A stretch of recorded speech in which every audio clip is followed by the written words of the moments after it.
স্বাগত। এখন সকালে পুরো আয়োজনে আপনাদের সঙ্গে আছি আমি জানসিন জুথিকা। চট্টগ্রামের সীতাকুণ্ড সমুদ্র উপকূলে জাহাজ ভাঙার শিল্প ঘিরে গড়ে উঠেছে পুরনো বৈদ্যুতিক তারের বিশাল বাজার। প্রতি বছর জাহাজ থেকে খুলে আনা কয়েক হাজার টন তার নিলামে বিক্রি হয় এখানে, যার বাজার মূল্য ৩০০ কোটি টাকারও বেশি। ব্যবসায়ীরা জানান, বড় আকৃতির একটি জাহাজ থেকে ১৫ থেকে ২০ ধরনের কয়েকশো টন তার পাওয়া যায়। চট্টগ্রামের বিভিন্ন স্থানে জাহাজের তারের আছে শত শত দোকান। বাসাবাড়ি থেকে কলকারখানার সব জায়গায় আছে ব্যবহার।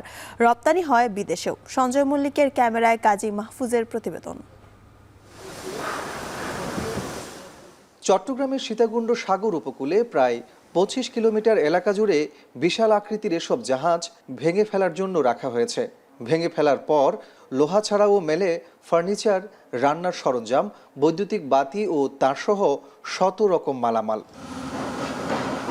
এর মধ্যে বিশাল বাজার রয়েছে কেবল বা বৈদ্যুতিক তারের। ব্যবসায়ীরা জানান, ছোট জাহাজে কমপক্ষে ১৫ থেকে ২০ টন আর বড় জাহাজে ১০০ টনেরও বেশি বৈদ্যুতিক তার পাওয়া যায়। জাহাজ ভেদে ১০ থেকে ২০ রকমের বৈদ্যুতিক তার ব্যবহার হয়। এক একটি জাহাজে যা খুলে নেয়ার পর মূল্য দাঁড়ায় ৪ থেকে ৫ কোটি টাকা। জাহাজ ভাঙার পর নিলামে তা কিনে নেন ব্যবসায়ীরা। দৈনিক কয়েক কোটি টাকার ব্যবসা সেল হচ্ছে রেগুলার। অনেক টাকা এখানে আসলে জড়িত, অনেক এখানে ব্যাংক জড়িত। এখানে প্রায় বাটির মাধ্যমে প্রায় সকল ব্যাংকের শাখা এখানে আছে। পাওয়ার কেবল, সিঙ্গেল কেবল, 1 কোর, 2 কোর, এই ওয়ারিং সব ধরনের তারই পাওয়া যায়। মানে এই তার থেকে সব ধরনের তার বার হয়। স্ক্র্যাপ জাহাজের মালিকের ডাকা নিলাম থেকে কেনার পর এই বৈদ্যুতিক তারগুলো চলে আসে চট্টগ্রামের সীতাকুণ্ডের ডিপোগুলোতে। ডিপোতে কাটিং শেষে তারগুলো চলে যায় পাইকারি দোকানে। আবার পাইকারি দোকান থেকে ব্যবসায়ীরা এই তারগুলো কিনে দেশের বিভিন্ন প্রান্তে নিয়ে যায়। এভাবে কয়েক হাত বদল হওয়ার মধ্য দিয়ে চট্টগ্রামের স্ক্র্যাপ জাহাজ থেকে যে সকল তারগুলো পাওয়া যায় সেগুলো গ্রাহকদের কাছে পৌঁছায়। সীতাকুণ্ডে বৈদ্যুতিক তারের ডিপো রয়েছে ২৫ থেকে ৩০টি। এক একটি ডিপোতে ১৫ থেকে ২০ জন শ্রমিক কাজ করে। জাহাজ থেকে তারগুলো ডিপোতে আনার পর শ্রমিকরা প্লাস্টিক কভার থেকে তারগুলো বের করে ভালো ও নষ্ট তার আলাদা করে। এরপর ডিপো মালিকরা ভালো তারগুলো কেজিতে পাইকারি দোকানে বিক্রি করেন। তামা বের হয়, লং পিস বের হয়, শর্ট পিস বের হয়। কেবলের যে তারগুলো হয় এগুলো আমরা পাইকারি বিভিন্ন সিরিয়া মার্কেট বলে কদমতলীরা পাঠিয়ে নিয়ে যায় আসি। তারপর এখানে যে লাল তামাগুলো আছে এগুলো আমরাও নিয়ে যাই, ডাক্তার সাপ্লাই দিই। আবার এখান থেকে বিভিন্ন কোম্পানি আছে, এরা বাইরে দেশে কি এগুলো সাপ্লাই হয়। তামা কাটি যেগুলো দোকানদারি বানায় এগুলো ওয়ারিং করে। সীতাকুণ্ডের কুমিরা, বারাউলিয়া, মাদাম বেবির হাট, ভাটিয়ারি এবং শহরের কদমতলী সহ বিভিন্ন এলাকায় এসব তারের পাইকারি দোকান রয়েছে শতাধিক, যেখানে প্রায় ২০ রকমের কেবল তার বিক্রি হয়। এর মধ্যে ফ্লেক্সিবল কেবল, পাওয়ার কেবল, স্কিন কেবল, এইচটি কেবল, আরজি কেবল, এলটি কেবল তার বেশি বিক্রি হয়। সর্বনিম্ন ৬০০ থেকে সর্বোচ্চ ১২০০ টাকা কেজিতে বিক্রি হয় বিভিন্ন প্রকারের তার। আবার কিছু কিছু তার বিক্রি হয় ফুট হিসেবে। প্রতিটি দোকানে দৈনিক গড়ে ২ থেকে ৩ লাখ টাকার বৈদ্যুতিক তার বিক্রি হয়। দিন শেষে ৩ কোটি টাকার ব্যবসা হয় এসব দোকানে। মাস শেষে যার পরিমাণ দাঁড়ায় শত কোটি টাকা। কলকারখানা ছাড়াও দোকান, বাসাবাড়িতেও চাহিদা রয়েছে এই বৈদ্যুতিক তারের। কম দাম আর মান ভালো হওয়ায় চট্টগ্রাম তো বটেই, ঢাকা, ধোলাইখাল সহ দেশের বিভিন্ন এলাকা থেকে ব্যবসায়ীরা আসেন এখানে। জাপান থেকে যদি আপনি একটা তার ইনপুট করে আনতে চান, এই তারটা পড়বে আপনার ২ হতে ৩,০০০ টাকা কেজি, কিন্তু এখানে পাচ্ছেন আপনি কেজি ৫০০ টাকা ৬০০ টাকার মধ্যে। সারা বাংলাদেশে আমরা বিক্রি করি তারগুলো, এবং সারা বাংলাদেশে এখন বর্তমানে তার অনেক জনপ্রিয়তা বেড়ে গেছে। পিভিসি, রাবার, তারপর ট্যাপ ওয়ারিং, ফিনিশিং, বিশেষ করে ১৫-২০ ধরনের তার আসে। তার মধ্যে 100% তামার শিপের যে তারগুলো আছে এগুলোতে আপনি 99% তামার গ্যারান্টি দেওয়া যাবে। পাইকারি মার্কেট, এখানে আমরা কেজি হিসেবে বিক্রি করি। বাংলাদেশে চারিদিকে আমাদের এই কেবলগুলো বিক্রি হয়। জাহাজের কেবলগুলো চাহিদা বেশি একটু। তারের পাশাপাশি বড় বাজার তৈরি হয়েছে তামার। নষ্ট তার থেকে আলাদা করা তার বিদেশেও রপ্তানি হয়। প্রতি কেজি তামা ১২০০ টাকা কেজিতে বিক্রি করেন ব্যবসায়ীরা। এই শিল্পের সাথে প্রত্যক্ষ ও পরোক্ষভাবে যুক্ত আছেন কয়েক হাজার মানুষ। কাজী মাহফুজ, এখন চট্টগ্রাম। এক বছরে ওষুধ বাজারের প্রবৃদ্ধি নেমেছে অর্ধেকে। অ্যান্টিবায়োটিক, মাল্টিভিটামিন ও গ্যাস্ট্রিক জাতীয় ওষুধের প্রবৃদ্ধি কমেছে সবচেয়ে বেশি। 4 বছরে মূল্যস্ফীতি দ্বিগুণের বিপরীতে মানুষের মাত্র 1% আয় বাড়াকেই প্রধান কারণ হিসেবে দেখছেন স্বাস্থ্য অর্থনীতিবিদরা। বিস্তারিত দেখুন মুজাহিদ শুভর বিশেষ প্রতিবেদনে। দেশের মোট ওষুধের বাজার ৩১,২০৮ কোটি টাকা। চাহিদার ৯৮% ওষুধ উৎপাদনকারী বাংলাদেশের এই খাতে প্রবৃদ্ধি অর্ধেকে নেমেছে গত এক বছরে। বিশ্বব্যাপী ওষুধের বাজার পর্যবেক্ষণকারী প্রতিষ্ঠান ইকভিয়া হেলথ কেয়ারের তথ্য মতে ওষুধ খাতে গত 5 বছরের গড় প্রবৃদ্ধি 7.6%। তবে 2023 সালের মার্চ থেকে 2024 সালের ফেব্রুয়ারি পর্যন্ত প্রবৃদ্ধি 4.2% নেমেছে। গত এক বছরে গ্যাস্ট্রিক জাতীয় ওষুধের প্রবৃদ্ধি 8.8 থেকে 2.7% নেমেছে। মাল্টিভিটামিনের প্রবৃদ্ধি 2.5% থেকে -2.9% নেমেছে। এমনকি অ্যান্টিবায়োটিকের প্রবৃদ্ধিও 8.8 থেকে নেমে 6.5% ঠেকেছে। অন্যদিকে হৃদরোগ, ডায়াবেটিস, উচ্চ রক্তচাপ তথা জীবন রক্ষাকারী ওষুধের প্রবৃদ্ধি স্থির বা কোনো কোনো ক্ষেত্রে বেড়েছে। বিশেষজ্ঞদের মতে মানুষের মধ্যে অতি প্রয়োজনীয় ছাড়া অন্যান্য ওষুধ কেনার প্রবণতা কমেছে। সাধারণ যে প্রবৃদ্ধি তার চাইতে এই বছরের প্রবৃদ্ধি কিন্তু জাস্ট অর্ধেক। সুতরাং সেটাই একটা চিন্তার জায়গা। এই বাজারের সিংহভাগ বিক্রি আসে কিন্তু খাদ্যাভ্যাসের সাথে জড়িত যে ওষুধগুলো, সেখানে অ্যাওয়ারনেস ডেভেলপ হতে পারে যে মানুষজন এখন অ্যাওয়ার হয়েছে, তারা এখন সহসাই অপ্রয়োজনীয় কোনো ওষুধ বা কম প্রয়োজনীয় কোনো ওষুধ খাচ্ছে না। অতি প্রয়োজনীয় যে ওষুধ শুধু সেটাকেই গ্রহণ করছে, সেটাও একটা কারণ হতে পারে।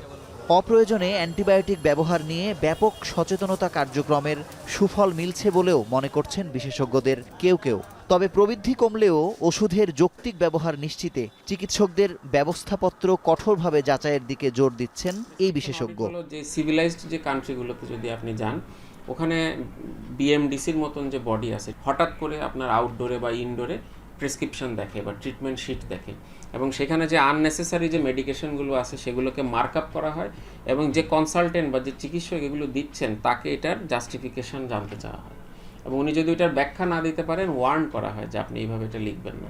আপনি অনেক প্রেসক্রিপশন পাবেন যেখানে 20টা, 22টা, 25টা, 26টা ওষুধও আছে। এটা আনবিলিভেবল, আনথিঙ্কেবল। আপনি নিশ্চিত থাকেন যে এখানে অনেক অযাচিত ওষুধের ব্যবস্থাপত্র আছে। তবে দফায় দফায় ওষুধের দাম বৃদ্ধি, মূল্যস্ফীতির বিপরীতে মানুষের সামান্য আয় বৃদ্ধিকে প্রবৃদ্ধি কমার কারণ হিসেবে দেখছেন স্বাস্থ্য অর্থনীতিবিদরা। যে আমার ইনকাম সীমিত, এবং অন্যদিকে দেখা যাচ্ছে জিনিসপত্রের দাম বাড়াতে ইনফ্লেশন হচ্ছে, এবং কন্টিনিউয়াস ইনফ্লেশন যদি একটা ইকোনমিতে হতে থাকে, তাহলে দেখা যাচ্ছে যে সেটা আমাকে গাইড করে, বাধ্য করে যে আমার যে জিনিসটা হয়তো প্রয়োজন সেই জিনিসটা আমি প্রয়োজন মতো কিনতে পারছি না। বিশেষ করে সীমিত আয়ের মানুষ যাদের ডেইলি ইনকাম বাড়ার সুযোগ নাই। বাংলাদেশ পরিসংখ্যান ব্যুরোর তথ্য মতে গত 4 বছরে মূল্যস্ফীতি দ্বিগুণ হলেও মানুষের আয় বেড়েছে মাত্র 1%। এই বাস্তবতায় ওষুধের দাম না কমলে বা মানুষের আয় না বাড়লে জীবন রক্ষাকারী ওষুধ কেনার ক্ষেত্রেও মানুষ বঞ্চিত হতে পারে বলে আশঙ্কা বিশেষজ্ঞদের।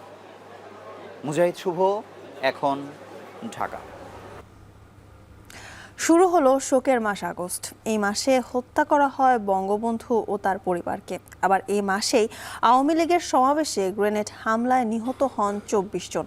মুক্তিযুদ্ধে নেতৃত্বে দেয়া আওয়ামী লীগের শীর্ষ নেতৃত্বকে সরিয়ে দিতে ঘাতকরা বারবার এই মাসকেই বেছে নিয়েছে। তাই যে কোনো অতৎপরতার রুখতে ঐক্যবদ্ধ আওয়ামী লীগ। বিস্তারিত দেখুন প্রতিবেদনে।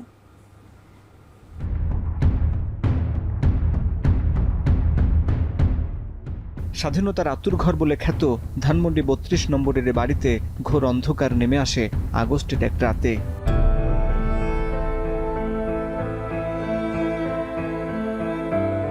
সুবহে সাদিকের আজানের আগে ভেসে আসে বুলেটের শব্দ। রাষ্ট্রপতিকে হত্যার উদ্দেশ্যে সেনানিবাস থেকে বের হয় গোলা বারুদ বোঝাই ট্যাঙ্ক। 75-এর 15 তারিখ এ বাড়িতে থাকা বঙ্গবন্ধু সহ পরিবারের সদস্যদের হত্যা করে একদল সৈনিক। 18টি গুলি ঝাঁঝরা করে দেয় বঙ্গবন্ধুর বুক। সিঁড়িতে পড়ে থাকে স্বাধীনতার মহানায়কের নিথর দেহ। অথচ তখন বিশ্বের মানচিত্রে জন্ম নেয়া নতুন দেশটিকে ঢেলে সাজাচ্ছিলেন বঙ্গবন্ধু শেখ মুজিবুর রহমান। খাদ্য কৃষি উৎপাদন বাড়ানো কর্মসূচি নিয়েছিলেন, শিল্প কলকারখানা স্থাপনের উদ্যোগ নিয়েছিলেন, ব্যাংকিং সেক্টর যাতে দাঁড়ায় সেটার জন্য কাজ করেছিলেন। আন্তর্জাতিক অঙ্গনে বাংলাদেশ ওই সময় 100-র বেশি দেশের স্বীকৃতি পেয়েছিল। বিশ্বে একটা মর্যাদা মুজিব প্রধানমন্ত্রী হিসেবে যে দেশে গিয়েছেন, মানে জাতীয় মুক্তি আন্দোলনের স্বাধীনতা সংগ্রামের নেতা হিসেবে সম্মানিত হয়েছিলেন। যুদ্ধ বিধ্বস্ত দেশে মাথাপিছু আয় $93 থেকে 4 বছরের মাথায় বেড়ে দাঁড়ায় $273। কিন্তু 1977 সালে মাথাপিছু আয় কমে নেমে আসে $128। অন্যদিকে 1975 সালে 12,437 কোটি টাকার জাতীয় আয় 2 বছর পর বৃদ্ধি না পেয়ে বরং কমে দাঁড়ায় 11,600 কোটি টাকায়।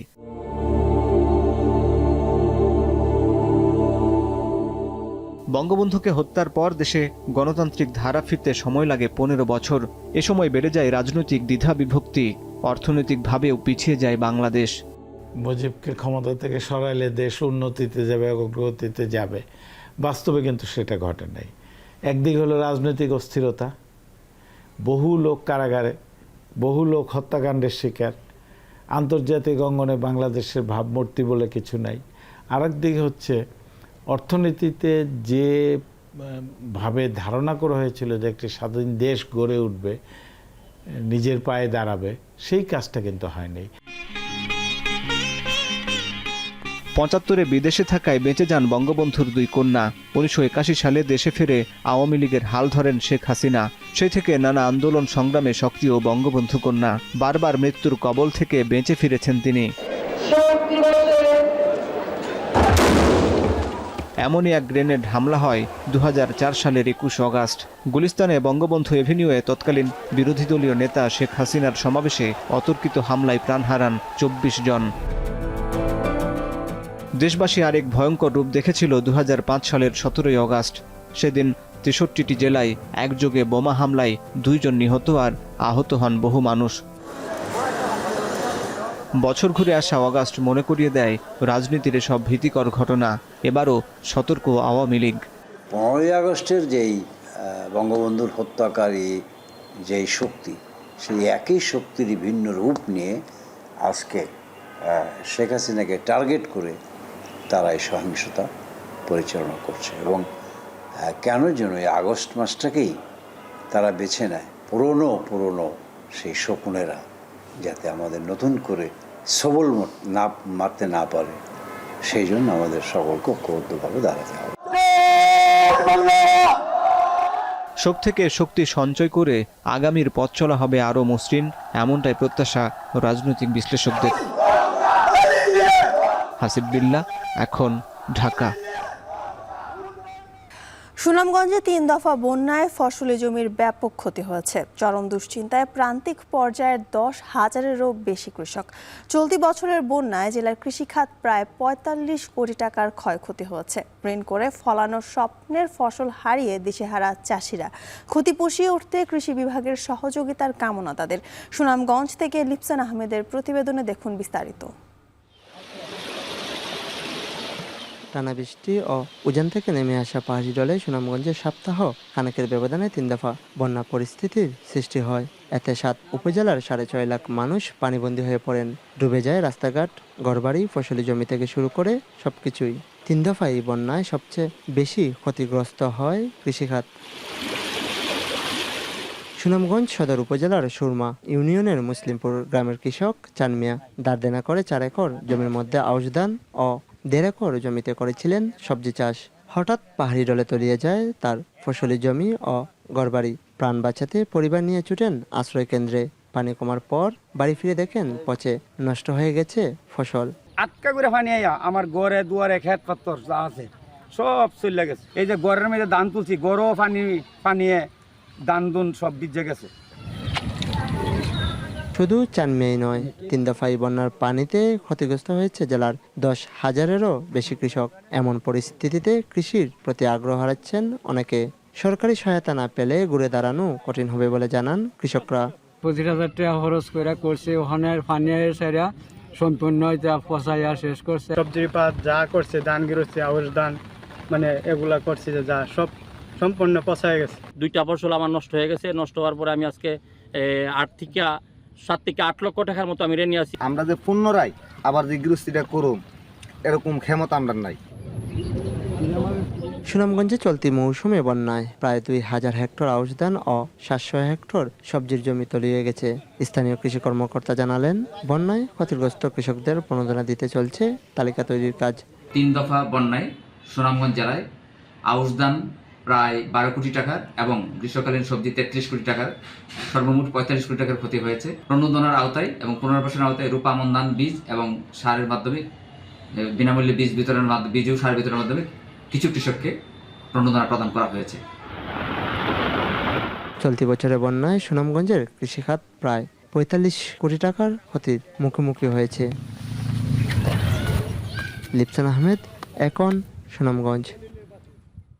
আমরা এখন দেখে নেব টাকার বিনিময়ে বিভিন্ন দেশের মুদ্রার হারগুলো।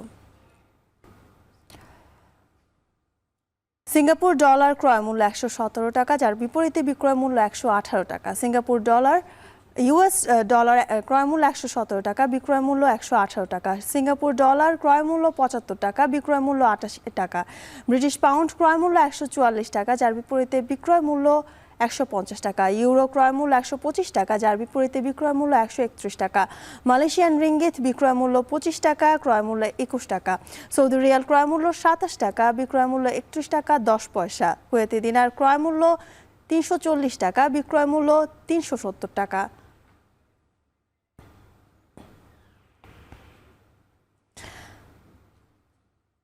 চাইনিজ ইউয়ান ক্রয় মূল্য 13 টাকা, বিক্রয় মূল্য 17 টাকা। কাতার রিয়াল ক্রয় মূল্য 26 টাকা, বিক্রয় মূল্য 32 টাকা। কানাডিয়ান ডলার ক্রয় মূল্য 83 টাকা, বিক্রয় মূল্য 88 টাকা। অস্ট্রেলিয়ান ডলার ক্রয় মূল্য 72 টাকা, বিক্রয় মূল্য 78 টাকা 50 পয়সা। থাইবাত ক্রয় মূল্য 3 টাকা 10 পয়সা, যার বিপরীতে বিক্রয় মূল্য 3 টাকা 40 পয়সা। ভারতীয় রুপি বিক্রয় মূল্য 1 টাকা 45 পয়সা, ক্রয় মূল্য 1 টাকা 32 পয়সা। আরব আমিরাতের দিরহাম ক্রয় মূল্য 28 টাকা, বিক্রয় মূল্য 31 টাকা 50 পয়সা।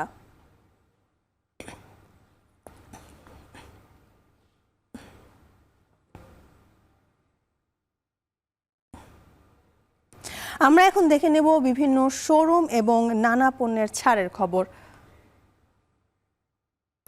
বাটা নির্ধারিত ফুটওয়্যারের মূল্য ছাড় 25%, ওরিয়ন নির্ধারিত ফুটওয়্যারের মূল্য ছাড় 25%, হাতিম নির্ধারিত ফার্নিচারের মূল্য ছাড় 5 থেকে 9%, ট্রান্সকম ডিজিটাল নির্ধারিত ইলেকট্রনিক্স পণ্যের মূল্য ছাড় 2 থেকে 23%, vision.com নির্ধারিত ইলেকট্রনিক্সের পণ্যের মূল্য ছাড় 5 থেকে 25%।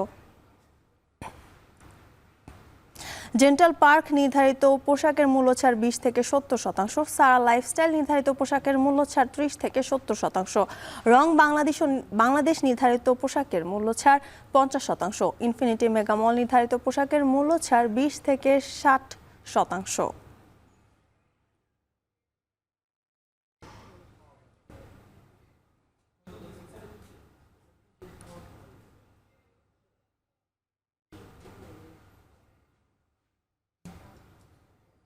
শেষ করছি এখন সকাল। এখন টেলিভিশন ওয়েবসাইটে দেখতে ভিজিট করুন www.ekhon.tv। এছাড়া ফেসবুকে দেখতে ভিজিট করুন facebook.com/tv.ekhon এবং ইউটিউবে দেখতে ভিজিট করুন youtube.com/c/ekhon tv।